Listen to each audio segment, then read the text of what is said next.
গল্প নাম না থাকা ছেলে। রাতের শহরটা তখন অদ্ভুত রকম চুপচাপ। রাস্তার লাইটগুলো জ্বলছে, কিন্তু মানুষ নেই। এই সময়টায় রাহাতের ভালো লাগে, কারণ এই সময় কেউ প্রশ্ন করে না কেমন আছিস।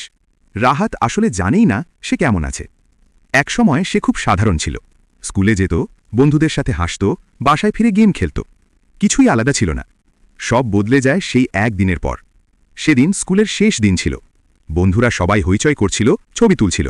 রাহাত একটু দূরে দাঁড়িয়েছিল, কারণ তার মনটা সেদিন ভারী ছিল। কিন্তু কেন সে নিজেও জানত না। সবাই চলে যাওয়ার সময় একজন শুধু তাকিয়েছিল। নামটা ছিল তানভীর। তানভীর আর রাহাত একসময় আলাদা করা যেত না।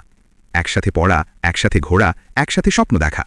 কিন্তু ছোট একটা ভুল বোঝাবুঝি আর কারো মুখ না খোলা এই দুইজনকে অচেনা বানিয়ে দেয়। দিন যায়, মাস যায়, একসময় স্কুল শেষ হয়ে যায়। রাহাত ভাবে সময় সব ঠিক করে দেবে, কিন্তু সময় শুধু দূরত্ব বাড়ায়। এক রাতে রাহাত তার পুরনো ফোনটা চালু করে। হঠাৎ একটা নাম চোখে পড়ে। তানভীর চ্যাট ওপেন করে দেখে শেষ মেসেজটা সে নিজেই পাঠিয়েছিল, ভালো থাকিস। কিন্তু কোনো রিপ্লাই আসেনি। রাহাত ফোন নামিয়ে রাখে, মনে মনে ভাবে হয়তো ভুলটাই আমার ছিল। ঠিক তখনই ফোন ভাইব্রেট করে। আননোন নাম্বার থেকে একটা মেসেজ। কিছু মানুষ কথা না বলেও অনেক কিছু বলে দেয় জানিস। রাহাত চমকে যায়। রিপ্লাই দেয়, আপনি কে? উত্তর আসে, যে তোর নামটা এখনো ভুলে যায়নি। সারা রাত তারা কথা বলে।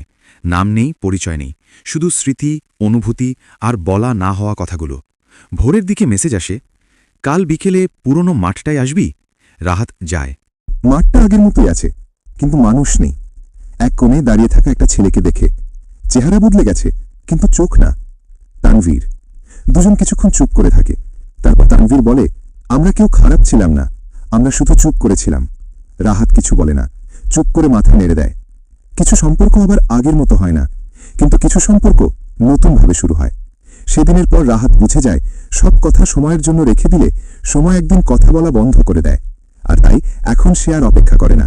যাদের মনে পড়ে তাদের সে আজই মেসেজ পাঠায়, কারণ কিছু মানুষ একটা মেসেজের দূরত্বেই হারিয়ে যায়। আর এখানে আমরা আরও একটি গল্প শেষ করি। আর হ্যাঁ, এআই ভিডিও বানানো শিখতে চাইলে কমেন্ট করো। ভালো লাগলে লাইক, সাবস্ক্রাইব করবেন।